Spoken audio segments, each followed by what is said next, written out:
नमस्कार मित्रों, मैं हूं यशपाल सिंह। आप देख रहे हैं बीबी न्यूज। खबरों को देखने के लिए बने रहे मेरे साथ। है ना। कांग्रेस भी जो यहाँ रोजगार के नाम पे और जो उसके नाम पे जो भ्रष्टाचार के नाम पे जितना उत्पीड़न किया है नौजवानों का, अगर वो सही काम की होती तो आज उनको ये आज इतना दूर क्यों रहते। देखिए, बटला हाउस के मुद्दे पे हम लोग मांग कर रहे थे कि बटला हाउस की न्यायिक जांच करा दीजिए ताकि दूध का दूध और पानी का पानी हो जाए। राहुल गांधी आए थे, 3.5 घंटा सिवली कॉलेज में हमने रोक करके रखा। हमने कहा कि ये मुद्दे की बात करिए। अभी तो यूपी में राहुल को रोका, अब शीला की बारी है। अगर इस पर भी न माने तो पूरे देश की तैयारी है। पूरे देश से कांग्रेस को उखाड़ फेंकने का काम राष्ट्रीय उलमा काउंसिल ने किया है। उसी तरीके से यूडीए जो मांग कर रही है, अगर नहीं माने तो समाजवादी और की सरकार बने, चाहे बीएसपी की सरकार बने, चाहे भाजपा की सरकार बने, यूडीए के बगैर किसी की सरकार नहीं बननी है। अगर हमारी सीट 10-20 सीट हम जीत जाते हैं पूरे गठबंधन में, तो हम किसी को समर्थन देंगे नहीं, बल्कि समर्थन लेके खुद सरकार बनाएंगे। अच्छा, आप बटला हाउस कांड की अगर बात करें तो आप लोग हमेशा लड़ाई में रहते हैं, तो इसको लेकर के और हमेशा जांच की बात करते रहते हैं, तो क्या बीजेपी में भी इस तरह का अभी कोई न्याय नहीं मिल पाया? कहाँ मिला? हम तो बीजेपी सरकार में भी अमित शाह को भी दिए, जो है नरेंद्र मोदी जी से भी हर मांग किए कि इसका हमारे दोस्ती में न सही तो कांग्रेस के दुश्मनी में ही बटला हाउस की न्यायिक जांच करा दीजिए ताकि दूध का दूध और पानी का पानी हो जाए।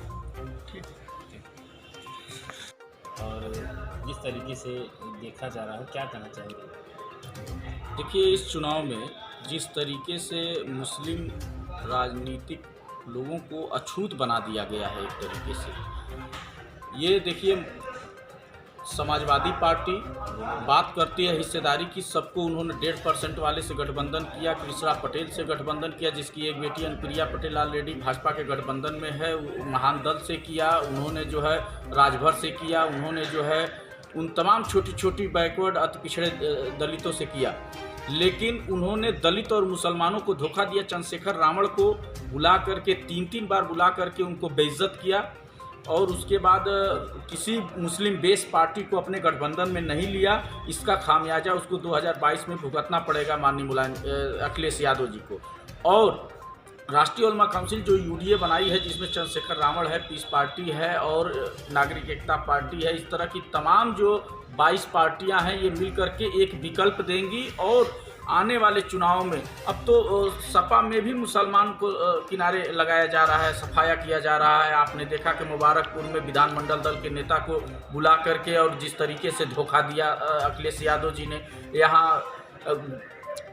दीदारगंज में टिकट काटा, यहाँ वसीम मंत्री के बेवा बीबी का टिकट काटा, टांडा में टिकट काटा, मुजफ्फरनगर में जहां 50% से लेकर 75% तक मुस्लिम बेस वोट था, वहां भी एक मुसलमान को टिकट नहीं दिया।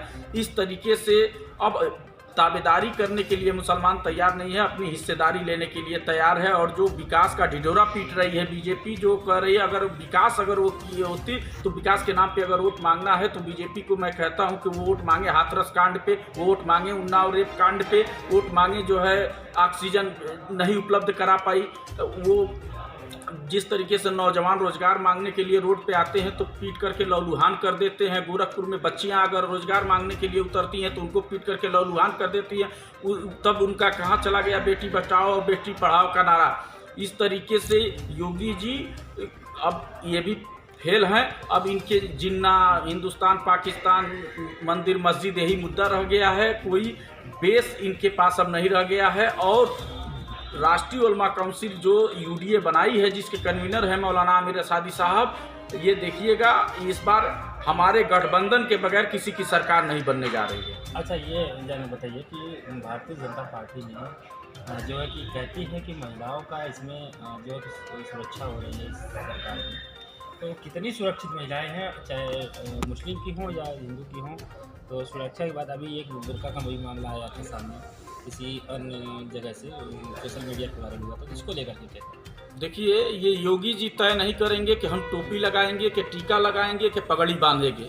पहली बात, ये हमारा संवैधानिक अधिकार है।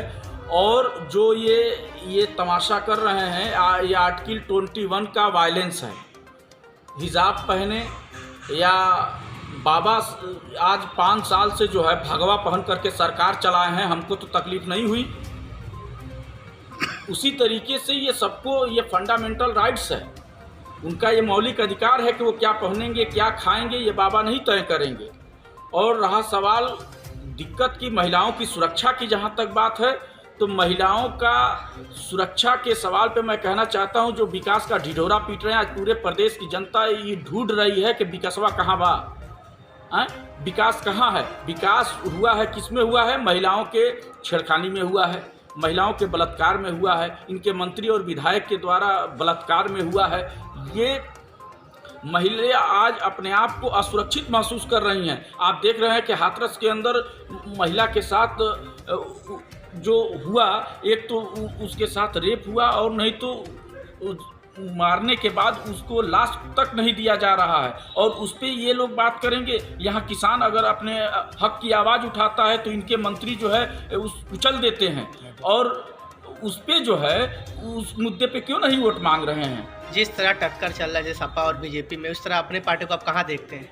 देखिए, सपा और भाजपा एक ही सिक्के के दो पहलू हैं। जिस रेशियो से भाजपा का ग्राफ बढ़ता है तो उसी हिसाब से एसपी का भी ग्राफ बढ़ता है, और जब जब समाजवादी का ग्राफ गिरता है उसी रेशियो से जो है भाजपा का भी ग्राफ गिरता है। इससे ये सिद्ध होता है कि सपा और भाजपा एक सिक्के के दो पहलू हैं। दूसरी बात यह है कि अभी अखिलेश यादव जी ने कहा कि हमारे सरकार में जो है दंगा होता है और यही लोग दंगा कराते हैं। वो कहते हैं कि हमारे सरकार में दंगा नहीं होता है। इसका मतलब कि अखिलेश यादव मुजफ्फरनगर के अंदर खुली छूट दे रखा था दंगा करने के लिए, और अपने जो है सैफई डांस देख रहे थे। और बाबा का जो ये कहना है कि हमारे सरकार में दंगा नहीं होता है, तो ये कहीं ना कहीं दोनों लोगों की मिली भगत है। महिलाओं को लेकर के अगर बात किया जा रहा है तो 40% की बात तो कांग्रेस भी कर रही है।